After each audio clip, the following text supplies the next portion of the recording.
A single empty bench stood in Central Park on that scorching summer afternoon. Mike Miller, a disabled Marine veteran who lost his leg in Afghanistan, had walked 6 blocks searching for a place to rest his prosthetic limb. As he approached the bench, a businessman in an expensive suit spread his briefcase and papers across the entire seat, refusing to make space. Nobody moved. Nobody spoke.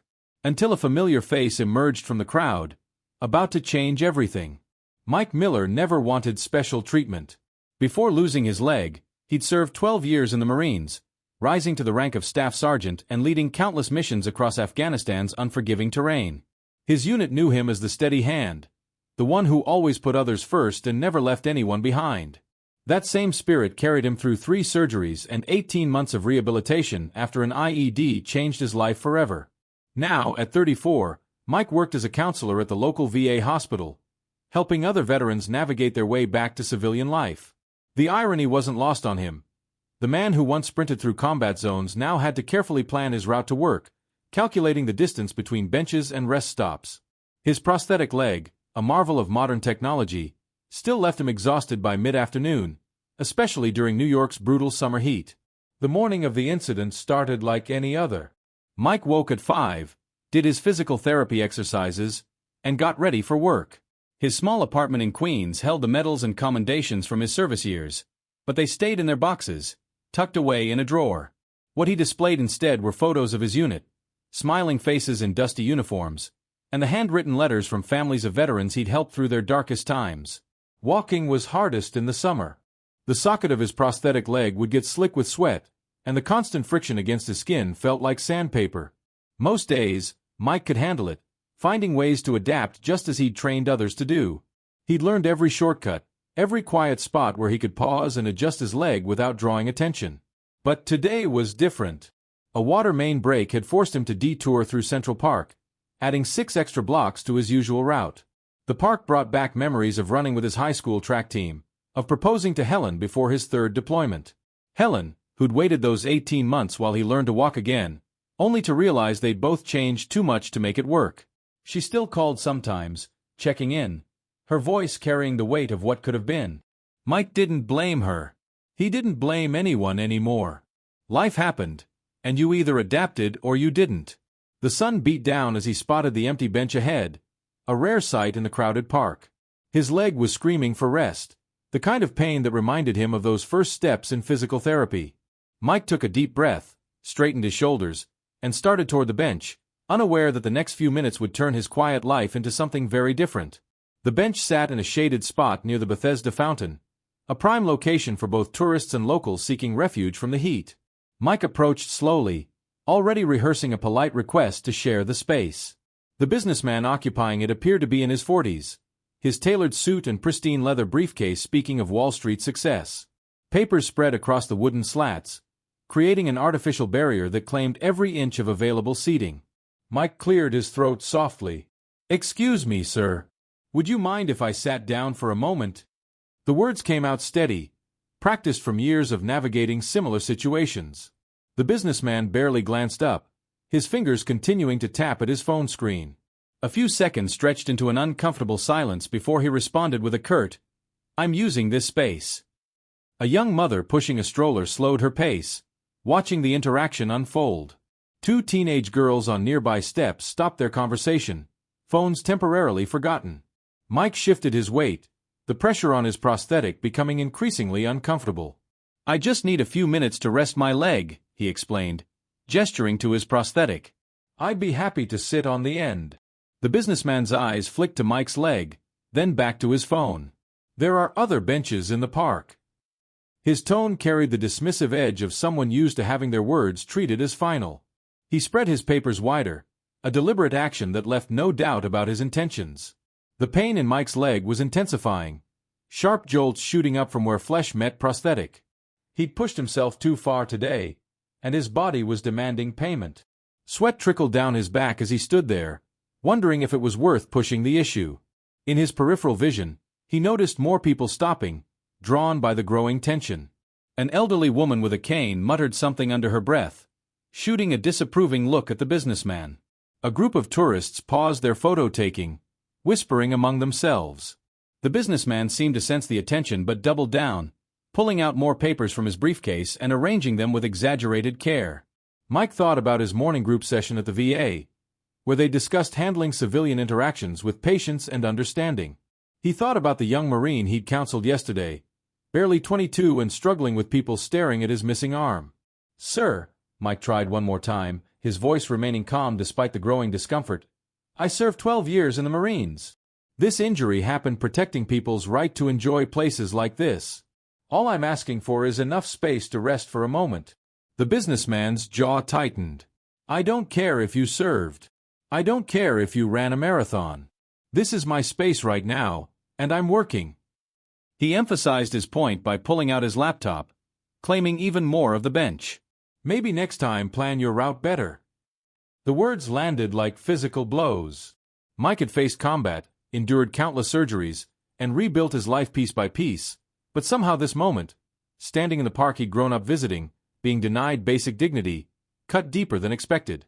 The crowd had grown larger now, a mix of anger and disbelief on many faces, but no one stepped forward. No one spoke up. Mike straightened his back, years of military bearing taking over. He wouldn't make a scene. He wouldn't give this man the satisfaction of seeing him lose composure. With as much dignity as he could muster, he turned to leave, already calculating how far he could make it to the next bench near the boathouse. That's when a voice cut through the tension, calm but carrying an unmistakable edge of authority. "I believe this bench is about to become available." The crowd parted, and Mike turned back to see a familiar face, one he'd seen countless times on movie posters and magazine covers, walking toward them with purpose. Sebastian Cain had spent the morning filming scenes for his new action movie just blocks away from Central Park. Known for his roles as tough but principled characters, he built a reputation in Hollywood not just for his acting, but for his genuine kindness off-screen. The son of a Vietnam veteran, he'd grown up understanding the true cost of service and the quiet battles veterans fought long after returning home. He'd been walking through the park incognito, wearing simple jeans and a black t-shirt, his signature long hair tucked under a worn Yankees cap. The crowd around the bench caught his attention first, the unusual stillness of the onlookers, the tangible tension in the air.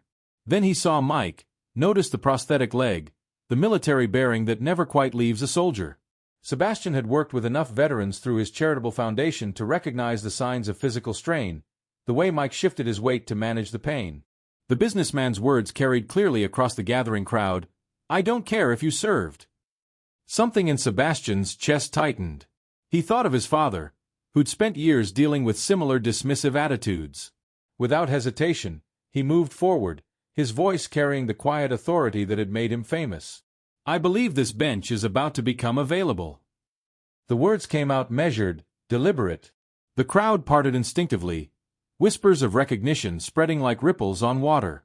The businessman looked up, irritation turning to surprise as he recognized the speaker.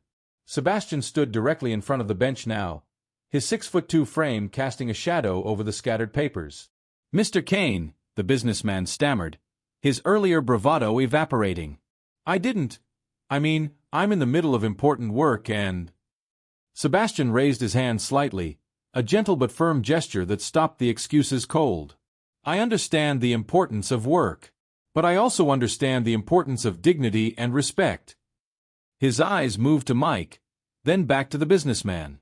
"This man served our country. He sacrificed part of himself so people like you and me could sit in this park, work on our laptops, and enjoy our freedom. The least we can do is share a bench." The businessman's face flushed red, a mix of embarrassment and defensiveness crossing his features. He began gathering his papers, movements jerky and uncoordinated. "I have a deadline," he muttered, but the words sounded hollow even to his own ears. Sebastian turned to Mike, genuine respect in his eyes. "Staff Sergeant?" he asked, recognizing the bearing of a senior NCO. Mike nodded, still processing the sudden turn of events. "Staff Sergeant Mike Miller, sir. 2nd Battalion, 5th Marines." "My father was Marines, Vietnam era," Sebastian said quietly. "He taught me that how we treat our veterans shows who we really are as people." He gestured to the now clearing bench. "Please, take a seat. I think everyone here would agree you've earned it." The businessman had finished packing his briefcase, face burning as he stood. Sebastian's hand caught his arm gently but firmly. "A moment, please." He turned to address the gathered crowd, his voice carrying without effort. "We all have busy lives. We all have deadlines and meetings and important things to do. But we also have a responsibility to each other. Every veteran who walks past us on the street, every service member who needs a moment's rest, they've already given more than we can imagine.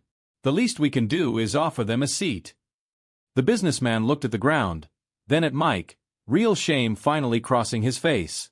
I apologize, Staff Sergeant.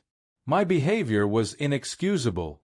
Without waiting for a response, he hurried away, leaving behind the weight of his actions. Mike sank onto the bench with visible relief, the tension in his face easing slightly.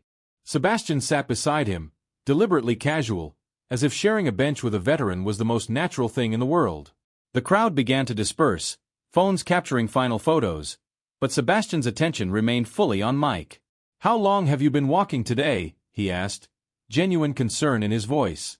"About 6 blocks more than usual," Mike admitted. "Water main break changed my route." Sebastian nodded, understanding in his eyes. "My father used to say the hardest part wasn't the big battles, it was the small ones. The daily fights for respect, for understanding." He paused, watching a group of children play near the fountain. He also said those were the battles most worth fighting. The businessman hadn't gone far. He stood at the edge of the fountain, his briefcase clutched tight against his chest, watching the scene he'd created unfold. The crowd had thinned but hadn't disappeared entirely, their phones capturing every moment of what was quickly becoming a viral story. Sebastian noticed him lingering and made a decision. "Would you mind if I talked to him for a moment?" Sebastian asked Mike, who nodded his understanding. Rising from the bench, Sebastian approached the businessman with the same calm presence he'd shown earlier. The man's name badge, partially visible on his suit jacket, read, "Thomas Reynolds, Senior Analyst." "Mr. Reynolds," Sebastian began, his voice low enough to offer privacy despite the lingering onlookers. "I'd like to understand what happened here today. Not to shame you, but because I think this moment could mean something more than just a bad incident in the park." Reynolds swallowed hard, his earlier arrogance replaced by visible discomfort. "I had a client meeting in 20 minutes. The office was too noisy to focus, and I needed to review these contracts." The words came out defensive, but underneath lay something more vulnerable. I wasn't thinking about him as a person, just as an interruption." Sebastian nodded, not accepting the excuse but acknowledging the honesty. "My father came home from Vietnam to people spitting at him. Different era, same problem, seeing the uniform, or in this case the injury, but not seeing the human being." He paused, letting the words sink in. "What do you think your clients would say if they saw this video?" Reynolds paled slightly, reality settling in. Videos of the incident were probably already spreading across social media.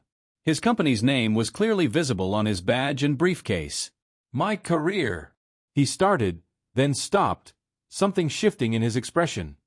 "No, that's exactly the problem, isn't it? I'm worried about my career when that man worried about surviving combat." The change in Reynolds' tone caught Sebastian's attention. He pressed gently, "What would you do differently if you could start this afternoon over?" Reynolds looked past Sebastian to where Mike sat on the bench, dignity intact despite everything. "I would have moved my things immediately. Offered him the whole bench if he needed it." He ran a hand through his hair, composure cracking. "My grandfather was a Korean War veteran. He'd be ashamed of me right now." Sebastian placed a hand on Reynolds' shoulder. "Shame isn't productive unless it leads to change. The question is, what happens tomorrow? And the day after?" Reynolds straightened his spine, making a decision. He walked back to the bench, Sebastian following quietly. Standing before Mike, Reynolds spoke with newfound humility. "Staff Sergeant Miller, I acted shamefully today. My behavior dishonored not just you, but every veteran who's served our country. I know an apology isn't enough, but I'd like to make this right." Mike looked up at Reynolds, measuring the sincerity in his words. "There's a veteran support group that meets at the VA hospital on 23rd Street, he said finally.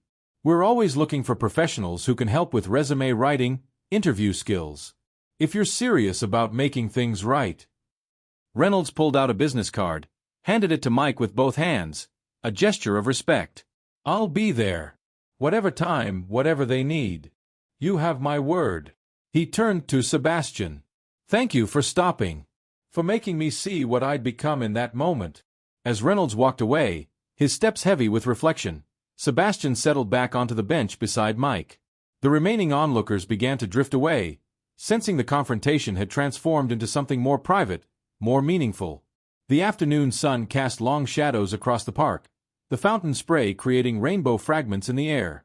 Think he'll show up at the VA? Sebastian asked. Mike tucked the business card into his shirt pocket. People can surprise you. Sometimes they just need someone to show them a better way. The park had settled back into its normal rhythm, but something had shifted in the atmosphere around the bench. Parents walking by with their children now stopped to thank Mike for his service.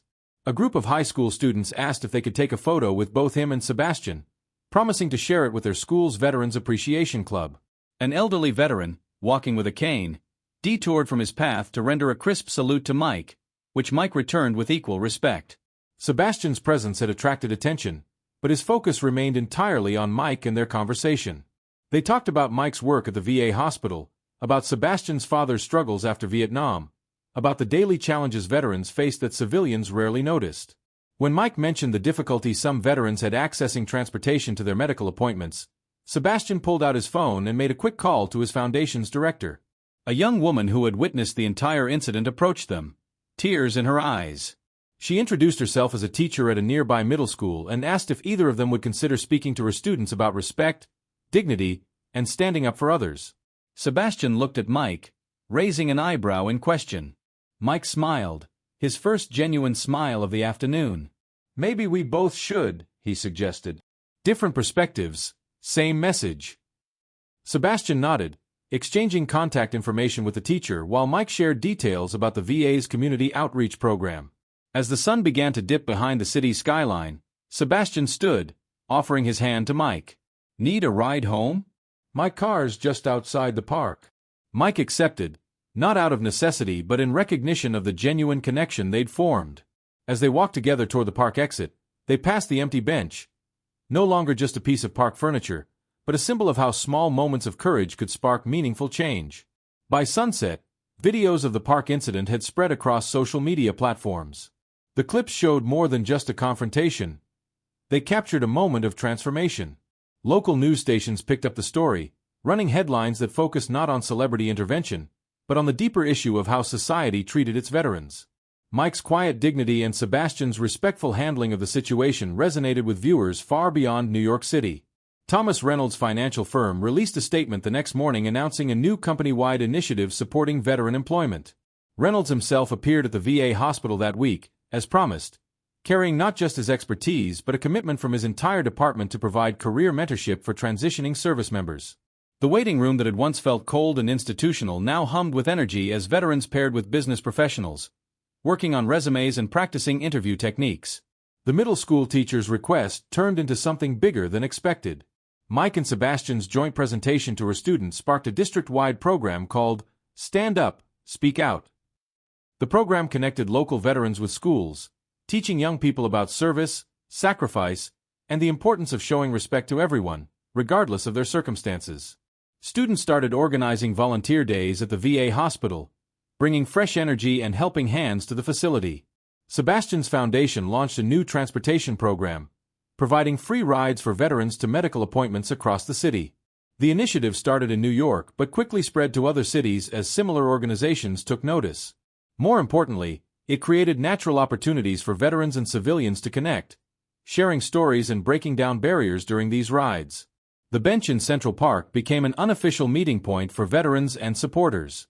Someone attached a small plaque reading, "All who served are welcome here," and the park authorities, instead of removing it, officially approved its placement. On warm afternoons, you could often find veterans from different eras sharing the bench, their conversations bridging decades of service. Local businesses around the park began displaying Veterans Welcome signs in their windows, offering free coffee or just a place to rest. These weren't grand gestures, but they represented a fundamental shift in awareness. People started noticing the veterans in their community, Not just during parades or memorial services, but in the small moments of daily life. Mike noticed the changes in his therapy groups at the VA. Veterans began sharing stories not just of challenges, but of unexpected kindness from strangers. One young Marine described how a coffee shop patron insisted on giving up their seat when they noticed his prosthetic leg. An elderly Vietnam veteran tearfully recounted how a group of teenagers helped him carry his groceries, then stayed to listen to his stories. The incident had tapped into something deeper than viral fame or celebrity influence. It reminded people that respect and kindness weren't just abstract concepts. They were choices made in everyday moments, choices that could ripple out to touch countless lives. The story became less about a single afternoon in the park and more about how communities could change when people chose to stand up for what was right.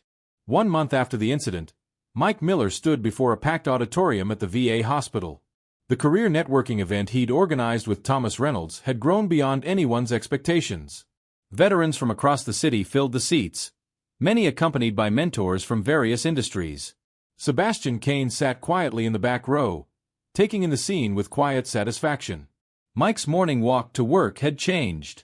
Not just because of the new bench placement initiative that ensured comfortable resting spots along common veteran routes, but because of the small interactions that now marked his journey. The coffee shop owners who learned his name, the school children who waved from their bus, the business people who nodded in recognition. The city felt different, more connected. Thomas Reynolds had become a regular fixture at the VA, his initial guilt transforming into genuine commitment. He'd recruited other professionals, creating a network of mentors who understood that their role went beyond career advice to rebuilding veterans' trust in civilian society. The suits and uniforms mingling in the hospital corridors told a story of bridges being built, stereotypes falling away. Sebastian's foundation had expanded its programs, but he remained personally involved with the New York veteran community. He often stopped by the park bench where it all began, sometimes sitting quietly with veterans, sometimes sharing stories about his father. His celebrity brought attention to veteran causes, but it was his genuine respect and understanding that created lasting impact. The plaque on the bench had inspired similar markers across the city, each telling its own story of service and sacrifice. But more importantly, it had inspired changes in how people treated each other. Not just veterans, but anyone struggling with visible or invisible challenges. The incident had reminded everyone that dignity wasn't something to be earned or granted, but a fundamental right that belonged to all. Mike ended his speech at the networking event with a simple truth. Change doesn't always come from grand gestures or planned initiatives. Sometimes it starts with a single moment, a choice to stand up for what's right. That day in the park taught me that while one person can make a difference, it's when we all stand together that real transformation happens. Every bench, every conversation, every small act of kindness builds a stronger community. And in that community, we all find our way home. The applause that followed wasn't just for his words. It was for every person who had chosen to be part of the change, for every small gesture that had helped heal old wounds, for every new connection that promised a better tomorrow. In the end, the story of the bench had become the story of how a city remembered its heart.